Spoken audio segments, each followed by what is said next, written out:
I'm very pleased to be a part of this occasion today. I know a few friends who bought some tickets at the mosque and will not think kindly of me tonight because I'm here. But I'm sure they will understand. I don't know if Sheldon understands what he's claiming when he tasked me with the responsibility of elaborating on the one Guyana concept. But you'll understand that if I have to go long, it's just part of the night of understanding. But, you know, when I first got the invitation and I saw World Understanding Dinner, I was very perplexed as to why do we need a World Understanding Dinner? What is it that we need to understand? There are so many challenges that the world is faced with. Do we need to understand the challenges? Or do we lack understanding? Or are we misunderstanding something? So to avoid misunderstanding what the theme of the dinner was, or the concept, I consulted many stakeholders, and many of them came back unaware of having any understanding of what the understanding dinner is all about. So I decided to speak a bit on the word understanding, because it's a very important word, and it is the root word in most of our problems and most of our misunderstanding, locally and globally. So first of all, I sought to examine what are the elements of understanding. We very loosely say, I understand what you're saying, or I understand your position. But what really are the elements of understanding someone? There must be some system of measuring or valuing what understanding is. And I sought to dissect my own understanding of the word understanding. And there are a few concepts I came up with.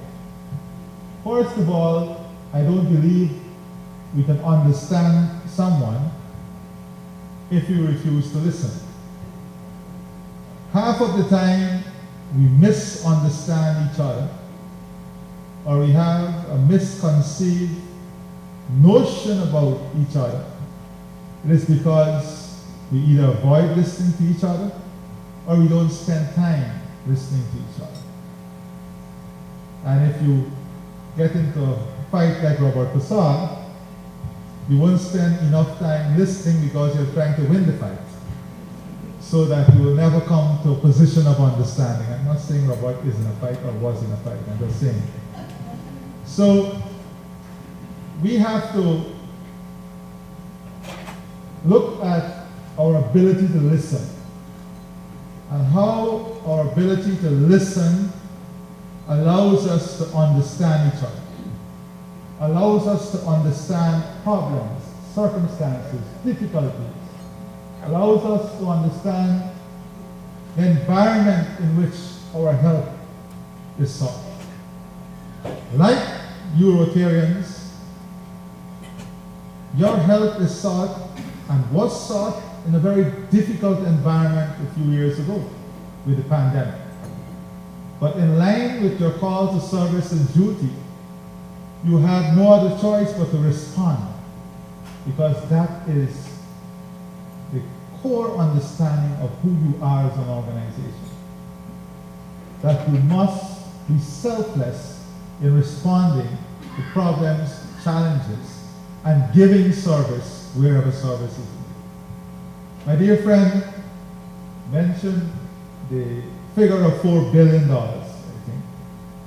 But I think you've grossly underestimated the contribution because you're only looking at physical cash transfer. But if you look at the value of your time, because you give your time freely, the value of your service, because you give your service freely, and the value of your administrative costs that you deliver freely in bringing the service to humanity, the figure is far, far more than $4 billion, especially if you're using an IDB consultant. Ambassador Sarah, you don't find that funny at all. Right? The second element of understanding is hearing. Sometimes we listen well, but we don't hear. You know, many times as political leaders, you would go to a press conference and speak. And when you read the newspaper, you say, really, did I say that? I didn't hear myself saying that. Because sometimes we listen to hear what we want to hear. Because we're listening with a preconceived notion about the person who is speaking. And we only hear what we want to hear. So our listening, our hearing becomes partial because our listening is curtailed to what we want to hear. So we cannot have an understanding of a problem or each other if we don't listen and if we don't hear. So hearing is the second element of understanding. But after we listen and hear, and we have two very different ideas, how do we come to an understanding? And here is where the third element of understanding comes in, that's compromise. But to get to a compromise, there must be elements that allow you to compromise. In great wars, there were compromise for peace. But that compromise was based on set preconditions that both parties agreed to subject themselves to. So the third element, after listening and hearing, is how do we arrive at a compromise? And that compromise must be based on respect, balance, and openness. These are three elements of compromise. You cannot compromise if you're disrespectful to a position that is foundational to humanity or human existence or society. So we cannot compromise on something that is in breach of the Constitution. Or we cannot compromise on something that takes away the freedom from someone or destroys or distorts democracy in a society. So the values of the compromise must be one that fosters respect, brings balance, and creates a level of openness. Because openness is very, very key. You know, if you're not open to ideas, if you're not open to listening and to working with each other, if you're not open to criticism, then we will not be able to understand where other people are coming from, or to understand circumstances or situations. But in fulfilling the elements of understanding, one must have compassion. Take, for example, my dear friend, my good friend here. I can't even forget to give you a hug. Came in the door just now.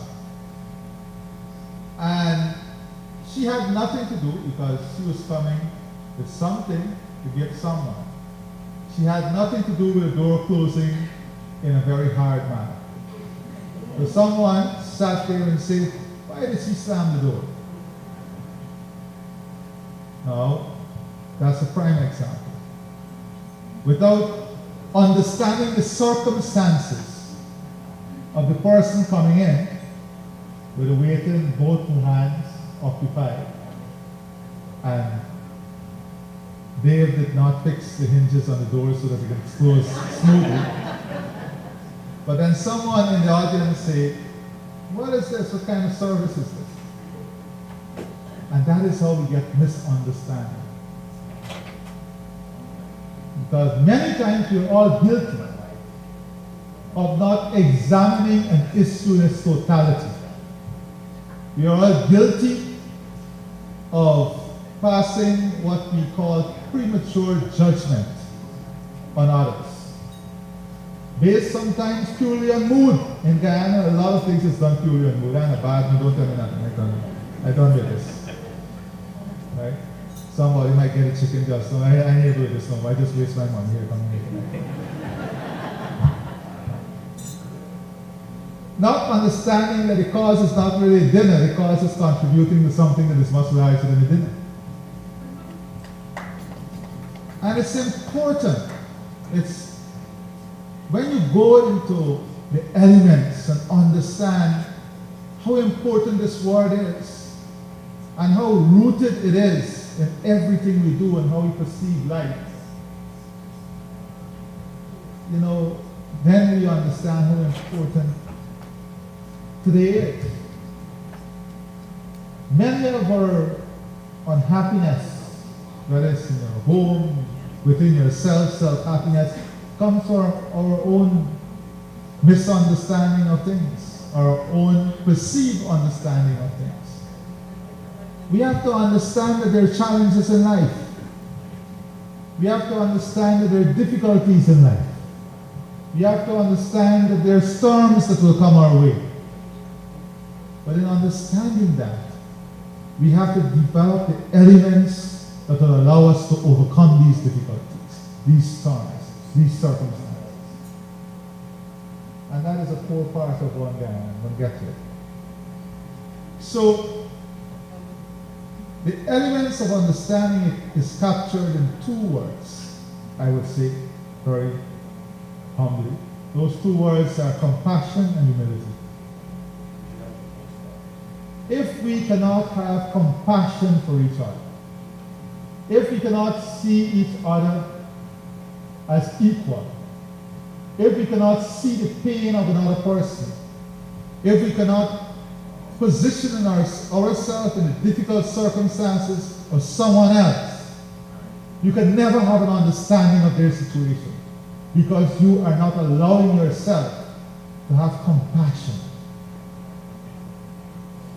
And in your organization, as Rotarians, this is one of your strongest values, compassion.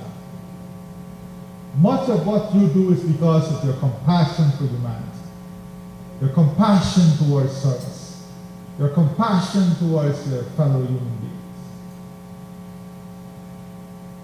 But you can have great compassion, but you don't have the humility to deliver that compassion to others. Some people has very, very good compassion, very compassionate, but they're very arrogant in delivering the compassion. They will deliver compassion, but you don't even know you're getting compassion because of the way it's delivered.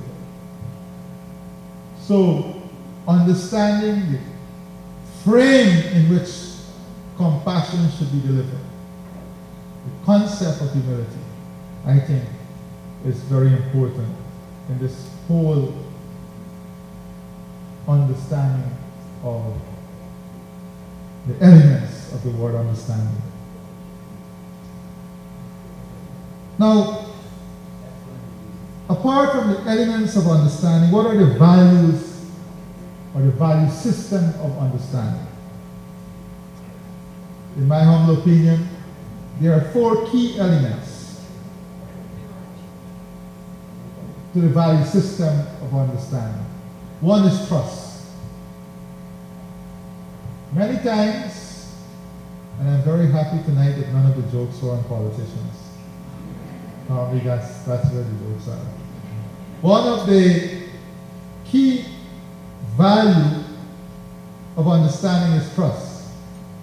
Many times, parties come to an understanding, but then someone walk away.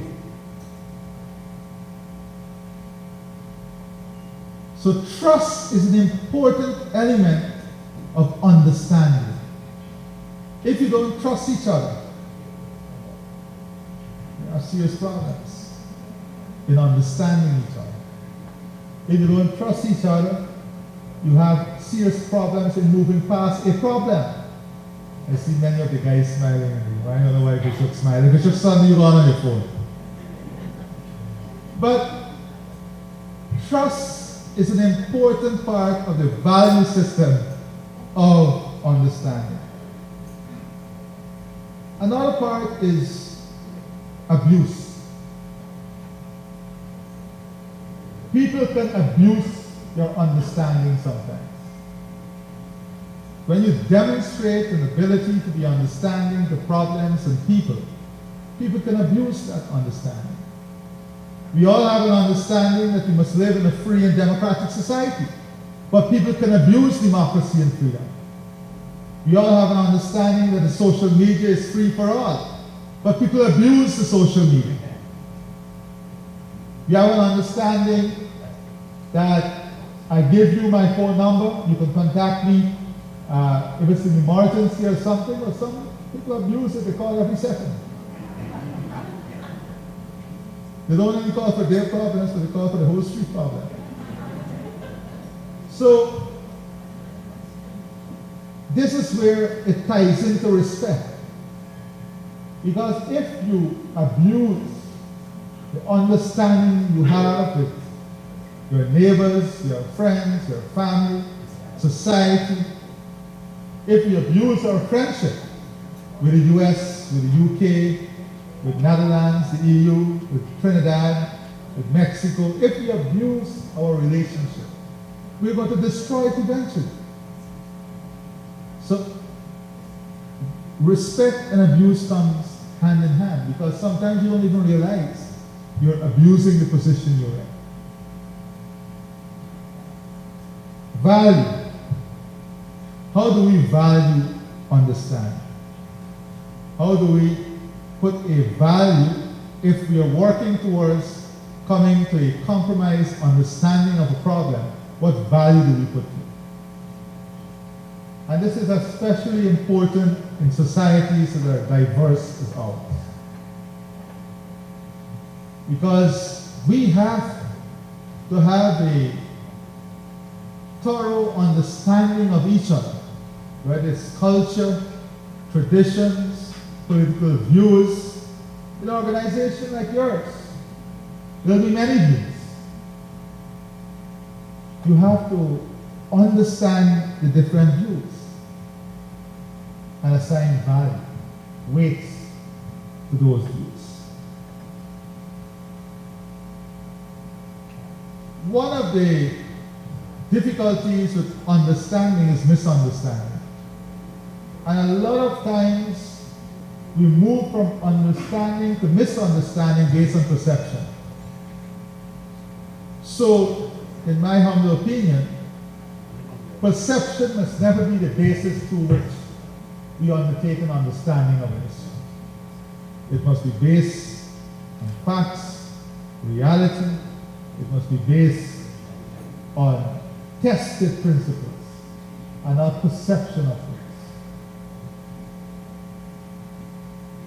So, in your work moving forward, I'm sure that you will have an understanding of the challenges the world is facing and will continue to face.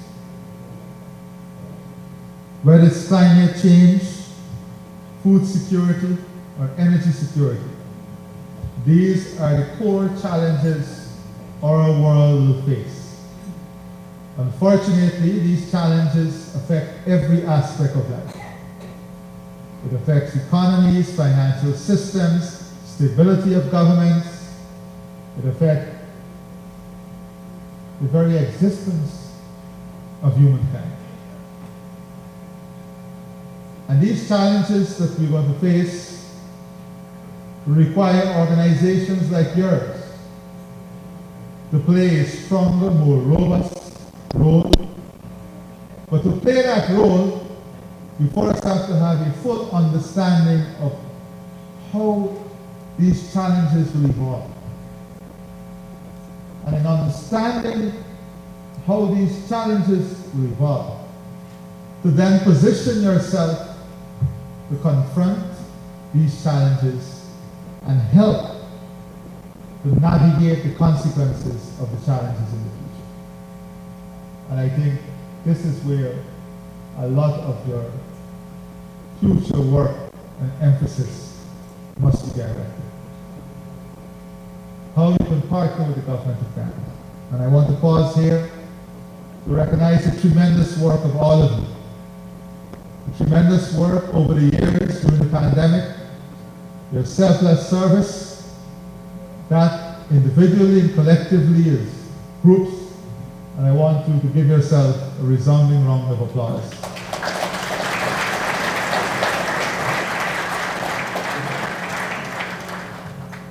The organizations are only alive because of the people who are in the organizations. It is only your work and your time and your dedication that allows the continuity of the organization. And I want to say to you that we are ready to partner with you. We're ready to work hand in hand with you in confronting these challenges through the various policies of the government of Guyana. We are willing to partner with you, utilizing your skills within your organization, to partner with you in supporting your projects financially. And on this note, I want to say that we're going to contribute $2.5 million to the completion of the building, the home. And we want to integrate your work with what we're doing, because we want to bring a lot of young people into the issue of food security. And this is not misdirected effort. The next stream of major successful entrepreneurs will be those who are in the food business and those who are in the agricultural sector.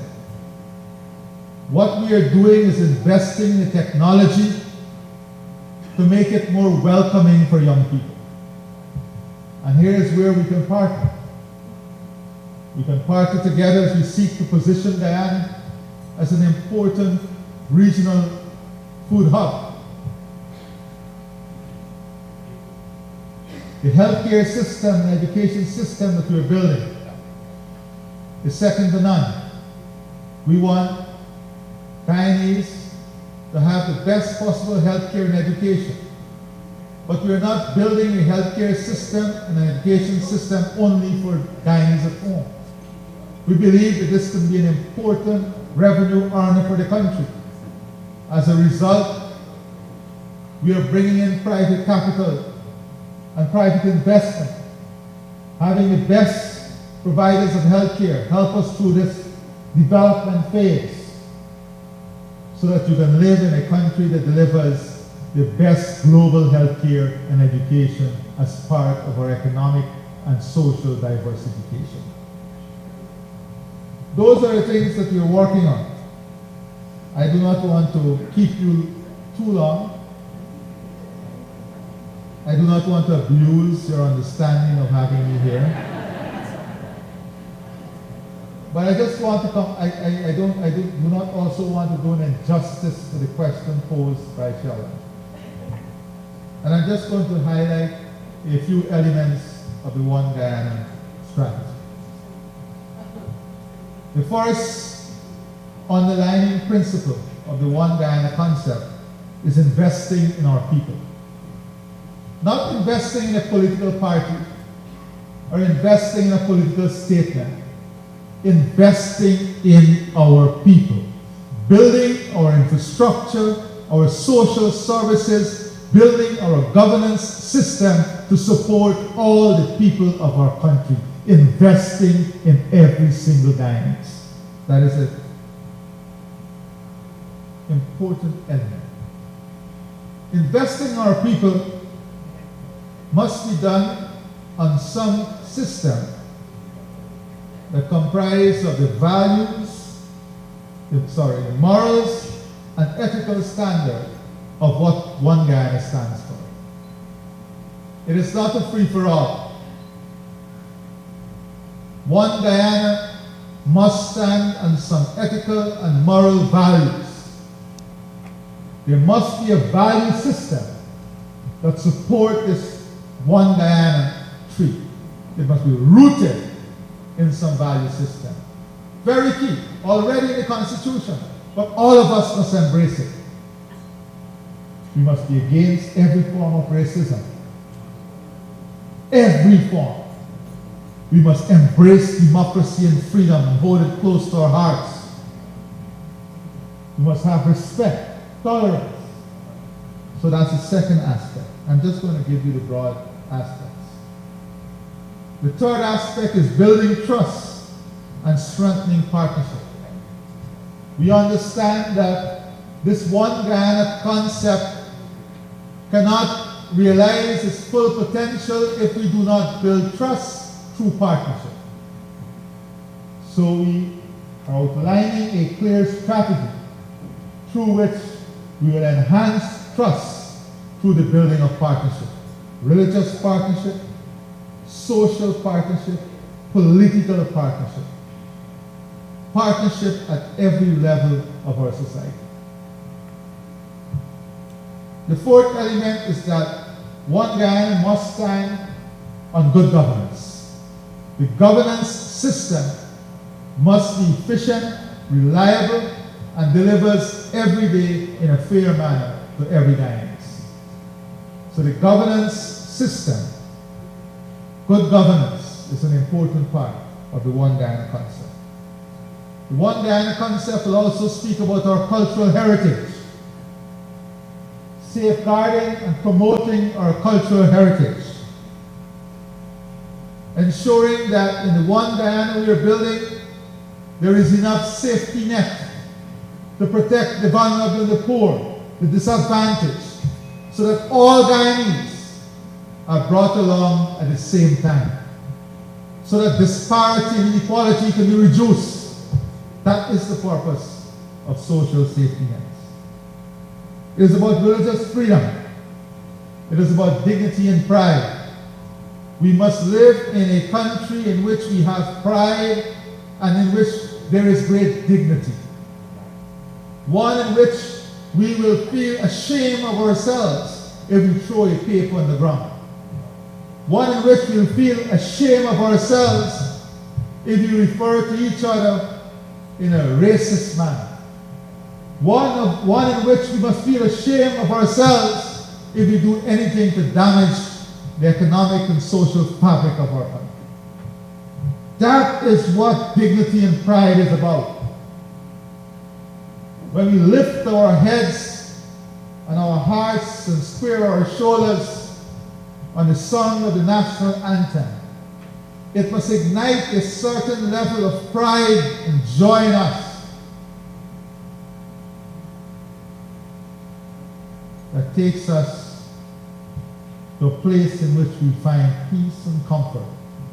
We find joy and happiness, dignity and pride. All of this must work together to bring social harmony and togetherness. Social harmony is a distinct concept from economic and financial prosperity. I want to make that very clear. I address economic and financial prosperity. You do not need to be rich or poor to foster social harmony.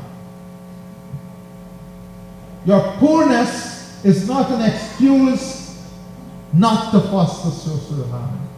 And your eliteness or your richness is not an excuse to foster social harmony. Social harmony is a concept by itself that has nothing to do with status, wealth, economy. It has to do with you and the way you interact and integrate in a social setting, in your homes, in your communities, and in our country. Finally, investing in education and infrastructure to support the delivering of one Guyana. To achieve all of this, we must be willing and ready to break away from traditional barriers. We must be willing and ready to have robust discussion and erase old traditional barriers that are a hindrance to the achievement of one Guyana. The one Guyana must also find itself in a monitoring framework where there must be an independent committee, Parliamentary Plus, that is part of the monitoring mechanism for the one Guyana and ensuring that the value system of one Guyana is upheld every day in the life of ourselves as Guyanese and as a country. May God bless you. Enjoy your dinner.